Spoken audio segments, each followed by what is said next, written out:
যেগুলো খুবই অদ্ভুত লাগতো সেগুলোই খুব কমন দেখছি এখানে। ওকে বাদ দিয়ে আমাকেই কিনে দাও এটা। Good morning. উত্তপম বানাচ্ছে আজকে ব্রেকফাস্টে। আর একটা জিনিস দেখাই, হ্যাঁ ওকে কিন্তু এটা আমি প্রথম দিনই বলেছিলাম, তুমি যখন গাছ আনছো ওগুলো টেক কেয়ার করার দায়িত্ব তোমার। ও কিন্তু সত্যি গাছে জল দেয়, তারপরে পাতা পড়ে গেলে আমি বলেছি এগুলো তোমাকে পরিষ্কার করতে হবে, ও কিন্তু করে। যে ঠিক করে পারে না করতে, বাট আমি কিছু বলি না, ও যতটা পারে করে, তারপরে যদি আমার মনে হয় আমি সেটা করে দিই, কিন্তু আমি ওকে করতে বলি এগুলো। এবার গাছের ওই মটরশুঁটি হয়েছে, তারপরে ছোলা, অনেক কিছুই হয়েছে, তবে মানে ও ভীষণ খুশি এগুলো দেখে যে ও এগুলো যত্ন করছে, সেগুলো বড় হচ্ছে, এগুলো থেকে ও যেমন খুশি হয় আমরাও ভীষণ খুশি হই।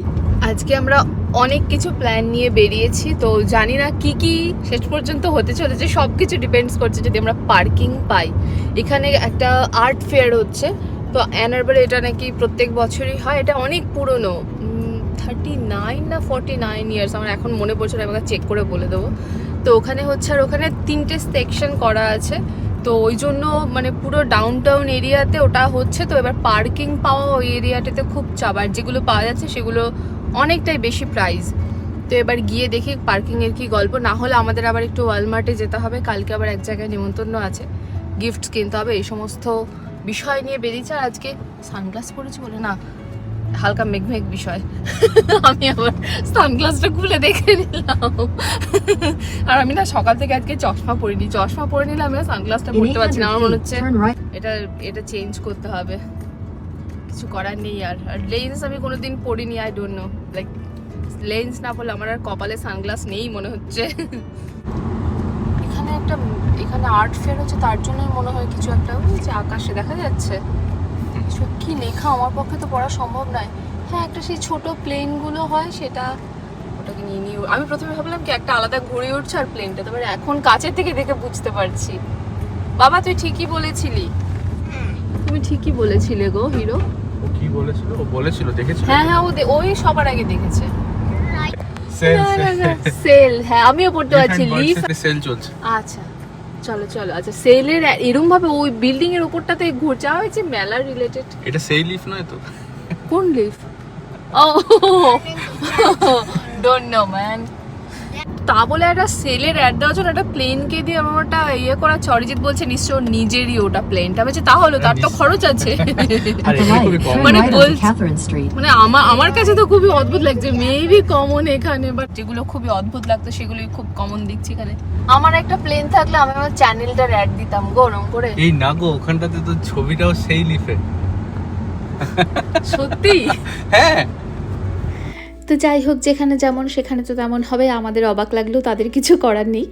আর যেটা বলছিলাম আর্ট ফেয়ার নিয়ে, আমরা প্রায় পৌঁছেই গিয়েছি, কাছাকাছি চলে এসেছি। এই আর্ট ফেয়ারটা প্রচুর পুরনো, 1960 নাগাদ শুরু হয়েছিল। এই মেলা না 3টে ভাগ আছে, একটা হচ্ছে an Arbor street art fair, একটা হচ্ছে সামার আর্ট ফেস্টিভ্যাল, আরও একটা হচ্ছে স্ট্রিট এরিয়া আর্ট ফেয়ার। তো এটা মেনলি এই ডাউনটাউন এরিয়াতে রাস্তার ওপরে হয়। তো যখন মেলাটা শুরু হয়েছিল তখন যারা মেলাটার উদ্যোক্তা ছিলেন তারা মনে মনে এটাও ভেবেছিলেন যে রাস্তার ওপর কেন শিল্পীরা তাদের কাজ নিয়ে আসবেন, কিন্তু তাদের সেই ধারণাটাকে ভেঙে দিয়ে আজ পর্যন্ত মেলাটা চলছে। এখন প্রায় 1000 জন শিল্পী তাদের সৃষ্টি নিয়ে এখানে আসেন। আর যেহেতু মানে কোনো ভালো কাজ করতে গেলে কিছু তো বাধা আসেই, তো এই মেলাটা যেহেতু রাস্তার ওপরে হয় তার জন্য একটু ট্রাফিক জ্যাম তো তৈরি হয়, ওই জন্য কিছু কিছু মানুষের এটা একটা বিরক্তির বিষয়। তো সেটা বাদ দিলে এই মেলাটাকে দেখে মানে জাস্ট মুগ্ধ হওয়া ছাড়া আর কিছু নেই। এত সুন্দর সুন্দর ছবি, এত সুন্দর সুন্দর সৃষ্টি তারা এখানে নিয়ে এসেছেন, জাস্ট দু চোখ ভরে যাচ্ছিল দেখে। তবে কিছু কিছু জায়গায় না ভিডিও করা অ্যালাউ ছিল না, ওই জন্য সব জায়গায় ভিডিও করতে পারিনি।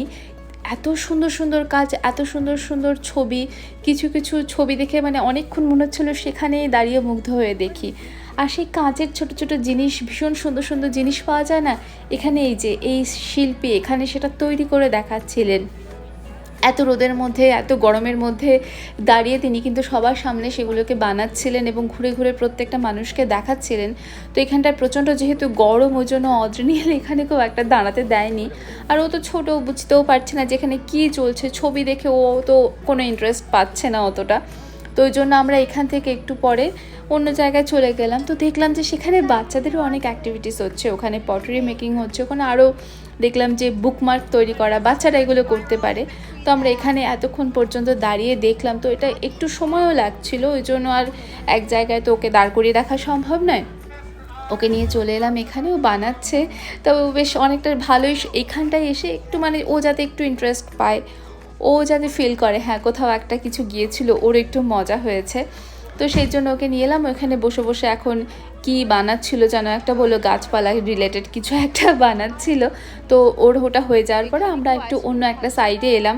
এই জায়গাটা ওর ভালো লাগছিলো, যেহেতু এখানে গান বাজনা বাজছিলো আর ওর একটু ইন্টারেস্ট পাচ্ছিলো। এটা কি অসাধারণ বানিয়েছে তাই না?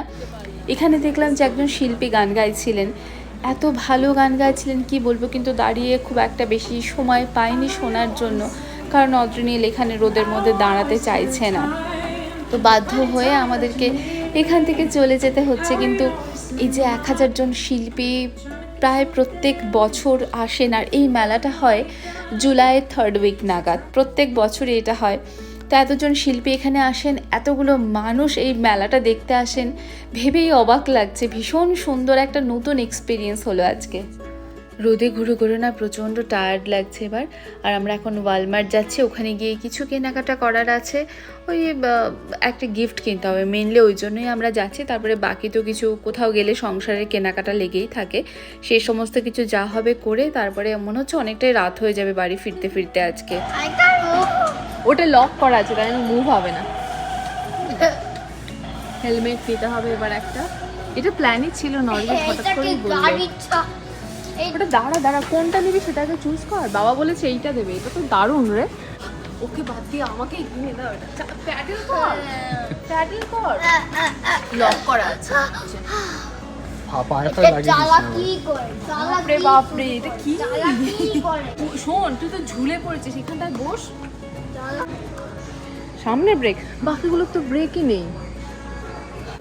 অনেক সাইকেল দেখলাম, তারপরে অদ্রিনীলের হাইট অনুযায়ী যেই সাইকেলটা মনে হলো ঠিক হবে সেটা লাস্টে লাল সাইকেলটা নিলাম।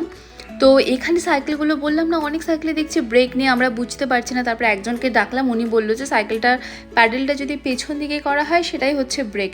মানে খুবই অদ্ভুত লাগলো, আমরা তো প্রথমে বুঝতেই পারছিলাম না যে কেন এরকম হচ্ছে। আর এখানে ডাক্তার একদম প্রথম দিনই বলে দিয়েছিলেন যে সাইকেল কিনলে কিন্তু হেলমেট পরতে হবে। তো এখানে বোধহয় এটা রুলস যে উইদাউট হেলমেট সাইকেলটাও পর্যন্ত মানে চালানো যাবে না।